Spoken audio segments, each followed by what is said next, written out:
Ethics in the age of AI.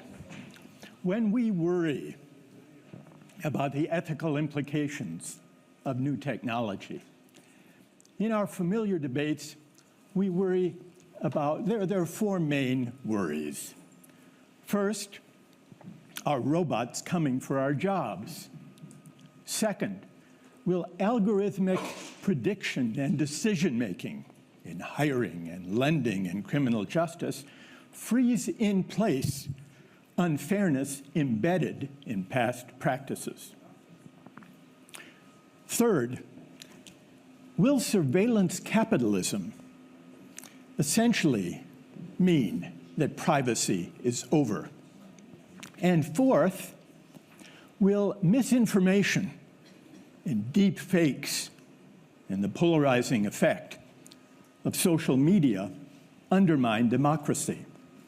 So, jobs, fairness, privacy, and democracy.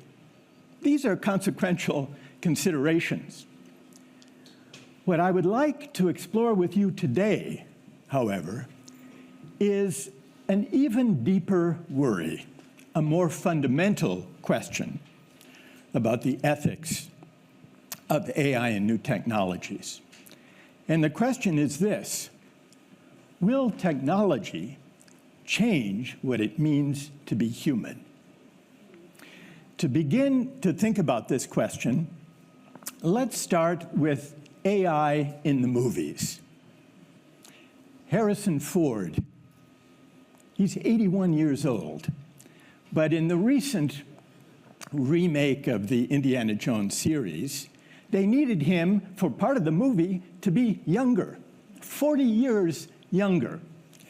Now, they couldn't do it very effectively with makeup, so they used AI-enabled digital de-aging. Let's just see what people think about digital de-aging. Harrison Ford appearing for part of the film, thanks to the AI technology, as 40 rather than 81. As a moviegoer, how many find this troubling, and how many think it's fine, just like the use of makeup in times past? Raise your hand if you find it objectionable or troubling. Digital de-aging. A handful of people do. How many don't? How many think it's just like makeup? You think you may need it? Maybe it should be applied beyond the movies.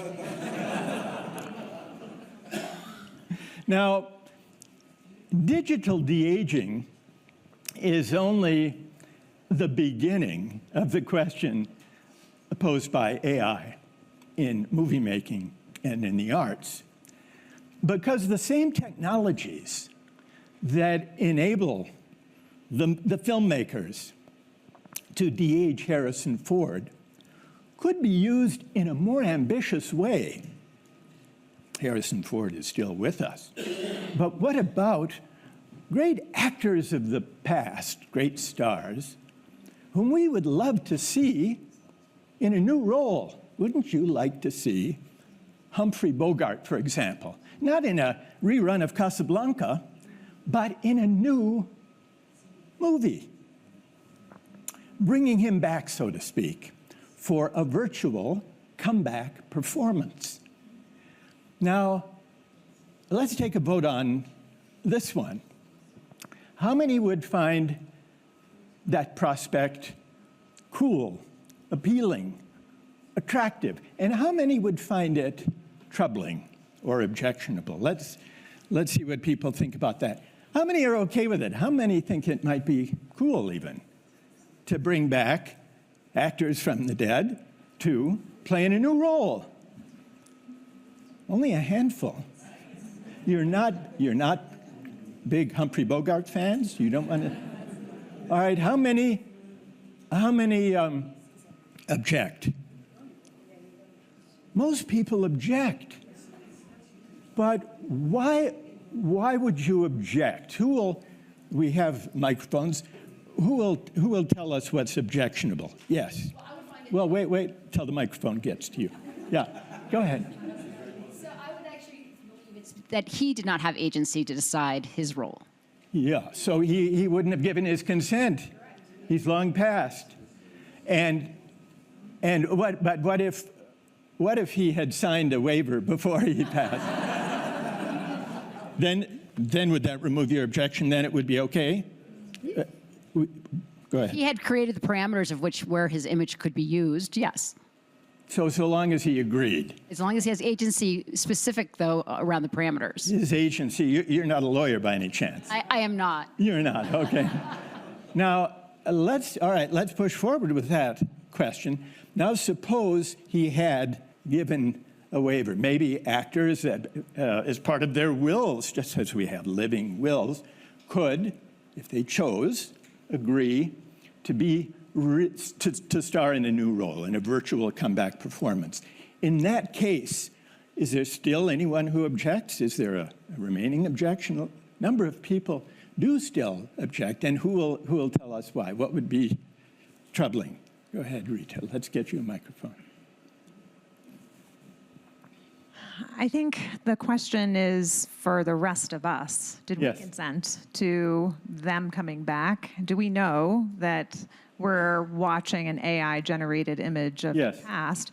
And if we lost something about human dignity in the process of taking humans post-death, recreating them based on their essence and their identity, and projecting them forward in time in some digitally recreated way? So you want truth in advertising. You want there to be a disclaimer. That might be easy enough. But the second point that you've raised is about dignity, the dignity of the actor, even an actor who has agreed in advance. We're seeing a performance that, well, is it his or her performance, or is it something else? And is human dignity somehow implicated? I put this question about the virtual comeback performance to a young actor and director, Michael B. Jordan, a rising Hollywood star. He starred in the Creed boxing series. He's the successor to Rocky, and a number of other films, Just Mercy among them. Here's what he had to say about the virtual comeback performance. Let me ask an extreme version of this as the technology gets even better. Suppose there were an actor from the past, a long ago actor whom you admired, and though they're no longer living, you say to yourself, gee, it would be my dream to be able to cast them in this movie. I mean, two come to mind, Sidney Poitier and Heath Ledger.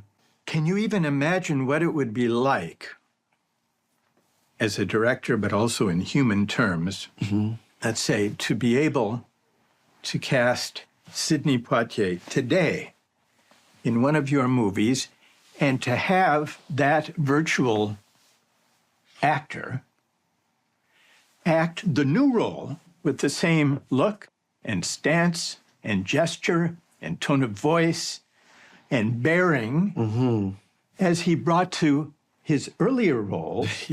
I would be a fool not to entertain it, but there's something unsettling about it from where I stand today. And all right, that's what I want to get at. What's unsettling about it is what exactly? That's not his free will.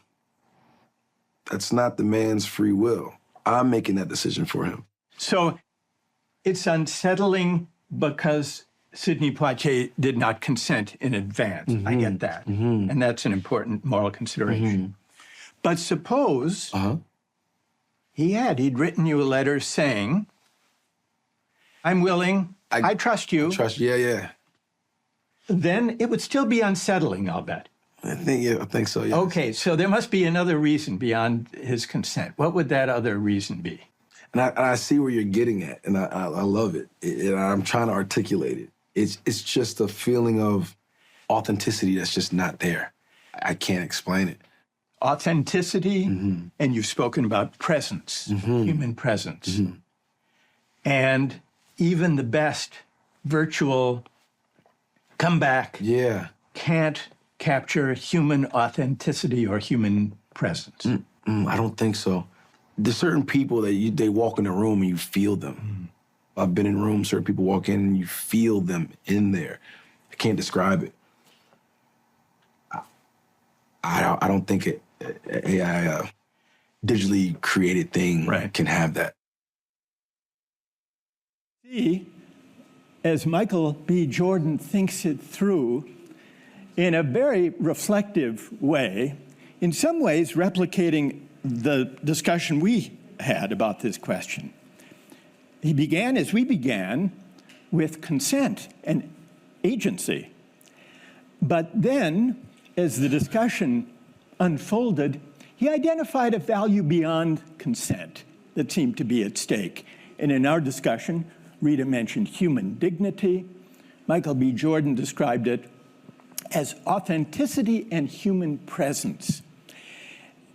It's, as he pointed out, it's not easy to explain exactly what that means, but there is something, it seems, a deep human value at stake here, beyond consent, beyond choice, beyond the waiver form signed in advance. Now, let's continue to explore what's at stake in human terms for our use of new technologies by shifting from the movies, from art, filmmaking, to matchmaking. A growing number of young people meet their mates, their life partners, online through the use of dating apps. Suppose those apps could get good enough, accurate enough, drawing on a big enough pool of data so that they could generate a list of the 3 best life partners for you or for your son or daughter. Here's a question. If that were possible, would you rely, I'd like especially to hear from those who are still of dating age. Or you can answer on behalf, that's right, you never know. Or you can answer on behalf of your kids. Whom would you trust more to generate that short list? The app, or, thinking now of young people, your mom. Now, the moms in the room, you may have a stake in this, a special stake. But you can vote out of your conviction. So how many would rely more on the app to come up with the short list? Only a handful of people. How many would rely more on your mom?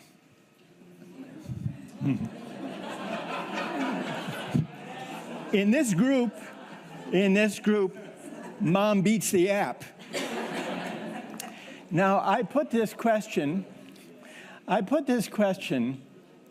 to a discussion with a group of young people in their 20s and 30s from various European countries and some from North America, who we gathered for a Socratic-style discussion for a Dutch television program in an ancient amphitheater in Greece to discuss some of the fundamental ethical questions of our time, including AI, matchmaking, and the marriage prediction Aisha, app. you say you go with the app. Yes, Why is because that? he knows every character perspective of yourself. Yeah. He knows you well as you are. Yes. So I think he can search for a better match than my parents who will see me at home or when I'm visiting them. Even though they raised me up, there was a time that I left home and created my own life. There's a life at home and a life outside of home. Yeah. So I don't think they are totally capable of searching somebody who fits me in both situations. But the app doesn't have that gut feeling. And I want to connect with a woman on a spiritual level. And the app can't feel that. So we Your can... parents do? Trust me, my mama. Trust me. My mama knows these type of things. She knows me from the inside out. So if I come home with a girl, she would notice in like 2 seconds. No, this is not good for you. But I think the question is, and being a mama boy as well, I think the question is there any space for a mistake? Even in choosing a partner to marry, is there any space for imperfection? Because this thing works very well. It's not the algorithms that we have now. It finds the exact perfect match. But don't we want to leave something out of that perfection for something as big as marriage? Well, I don't know if you've ever been in a relationship, but if you have a perfect match, then the mistakes start happening, right? So, I mean, so there's plenty of room for mistakes if you have a good connection. And that's what I'm saying. Like, I am married, and I don't know if a perfect robot would have found exactly my wife. She would have landed top 3. But I think if it helps you find, this is going to sound very clinical, but a list of potential partners that have a good match, it helps it because it takes away a lot of the clutter of finding somebody who you have a good connection with. Is that actual clutter, or that's part of what we call love dating? What about the sexual part? How will the machine know if that's a click? I mean, how will your parents know? And that too can grow. That too will No, but what I mean is there's got to be a personal connection, I guess, or some kind of thing, because the machine will never know. But I think Sergio's question underlies, if you take away all the foraging and the searching, you take away a lot of human experience, because you miss all the mistakes and wrong dates and the wrong things. So I might have actually switched back to... But there's something Sergio said, I don't know whether this app would have my partner in that top 3. So it makes me doubting right now whether I would go for that machine. You're changing your mind. I don't know. I'm really, because of his argument, because I'm thinking, I'm married. Would that machine pick this guy that I'm married to? I don't know. Now, Socrates never had it so good in those amphitheaters or in the ecclesia. But what do people think of the arguments you heard back and forth about whether an app, even with big data, even with machine learning as sophisticated as it will become, whether a machine, a smart machine, can outthink, in the domain of matchmaking and love, human judgment. What's your sense of it now? On that philosophical question, how many think that in principle, as machine learning becomes more sophisticated, that in principle, it can do better than, it will be able to supplant, even in matchmaking, human judgment? How many think so? Raise your hand. A handful of people do. And how many don't think so? Now, the majority do not think so. Why not? Why are you skeptical? Yes. Let's get the microphone. So, yeah. People are not a fixed moment that a machine can test you. People get older, they change, things happen, and the feeling that the young gentleman expressed can predict better than a machine. That's my opinion. Because the people change, you say, and the machine can never even in principle keep up with the way we evolve as human beings, and that, of course, makes a difference on who the best match will be. Those who think in principle a machine, a smart app, will be able to do better than your mom or your friend or perhaps you yourself in identifying the best match, what would be your answer to the arguments you heard from the young people and from the argument just now, that we change? Who has a reply? Who has faith in the app and has a reply? Yes. I think it's not about the change because the app could adapt and evolve. I think it's more about the memory and the emotion that you won't get. And I'm surrounded by young people. They are using all this app, and I'm playing with it because it's too late for me. And but they're coming back from this app because they are missing this memory, the creation of all the moment to create the love ending moment. So I think this is about that, where the app cannot make it. So you think the app cannot make it? No. Cannot do better than human judgment? It can bring the change of a person, but it cannot create the memory and the emotion. The memory and the emotion. And what did you think about the participants in the discussion who spoke about the clammy hands, the clumsiness, the missteps, the false starts, the imperfection, the vulnerability that are constitutive, as he saw it, of what learning to love is about? Do you agree with that? Yes, totally. I think this is the moment needed that the app does not bring. It's the key moments for me. I don't know if this is my opinion. I feel it's key moment to bridge the love and bring this emotion. The app, you are skipping so many steps. I mean, so many. You're killing so many steps. Killing so many steps, even if those steps seem inconvenient. But keep the microphone there. Even if those steps seem inconvenient and difficult, and on the face of it, steps or experiences to be overcome. But it's exactly what I think Silvio was saying. It's like it's a way to know. It's a learning curve. So the app is killing this learning curve. You're skipping them, and perhaps you're going too fast. So I feel you have to have this moment. And again, I have young kids, and they're talking about the moment where we were seducing in a bar, in the dance floor. I mean, they're missing that part. And they said, you were at a good period of time in the 80s, 90s. I don't know, some people can relate here. Right. So it's easier to swipe and to scroll than it is to have these encounters and missteps. On the contrary, I think it's better to have this encounter moment that... Yes, better than scrolling. Here, let's get these. I know a lot of marriages that I would say are relationships that I would say opposites attract. Yeah. My daughter's very intense. She found a guy who's totally laid back. Right. If they had both been that intense, can the app do that? I mean, it's but I know a lot of marriages where you say, boy, those people are opposites attract. And also in any good marriage, people grow together.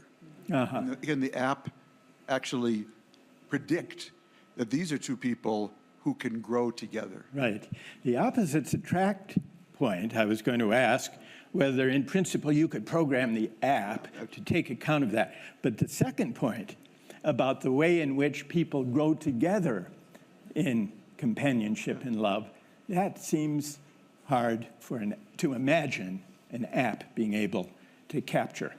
Well, now, thank you for deepening this discussion, which turns out is not really about the technology as much as it is about what it means to seek friendship and companionship and love. I'd like to turn to another human experience where technology is offering to make really a possibly fateful change in the way we live and in the way we die. There are even now companies that will enable you to create a digital avatar of yourself based on all of your social media posts, your emails, your personal data. And when you die, you will be able to bequeath access to that data, to that avatar, to whomever you want, to your loved ones, to your friends, or for that matter, to the public.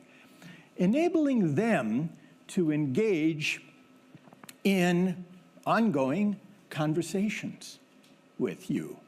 So that, let's say, your great-great-grandchild could introduce you to his or her prospective mate and ask you what you would think. This would not be simply a digital avatar that would enable you as a kind of chatbot to reminisce about your past, but also to give your characteristic reactions to novel events, whether in the news, whether in the world, or whether in your family.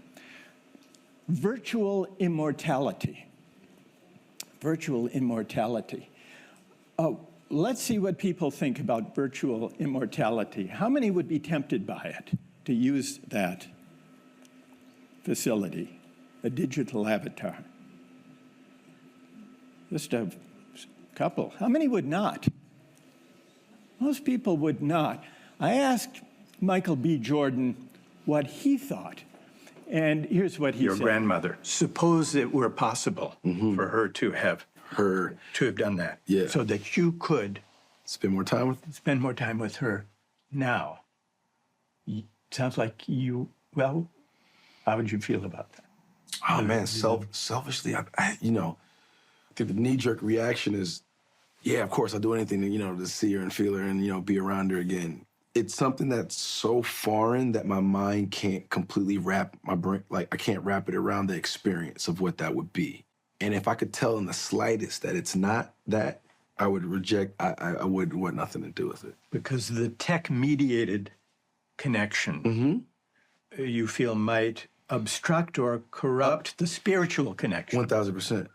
And how she smelled, how she touched, the way she looked at me. There's no algorithm there's no emails or not texts or phone calls, not enough information for me to look beyond her eyes and how she used to look at me and talk to me. There's nothing. There's not enough. You have a conviction, listening to you, Michael, that we're not data all the way down. And if you're right about that, then even the best AI chatbot couldn't capture and might even obstruct the spiritual dimension of life. And it may trick you for a while. It can, I think your own projections of sadness and the want of those things would make you, hear what you want to hear and see what you want to see. We do that all the time with the relationships that we have now. With jobs and friendships, relationships, and experiences. You somehow contort reality so you can be okay and cope and deal with it. And so to go back to the question with which we began, will technology change what it is to be human? Your answer is? For some, yes. But for me, no.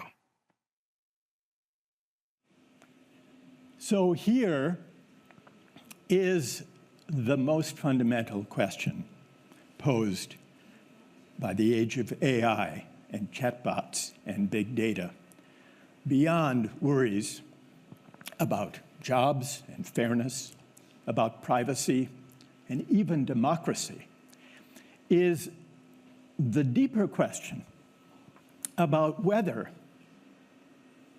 human authenticity, dignity, human presence are fundamentally at stake. Will new technologies lead us? Are they already leading us and our children to confuse virtual community and human connection for the real thing? Because if they do, then we may, here's what I think we learned from this discussion, then we may lose something precious about what it means to be human. Thank you very much. Thank you.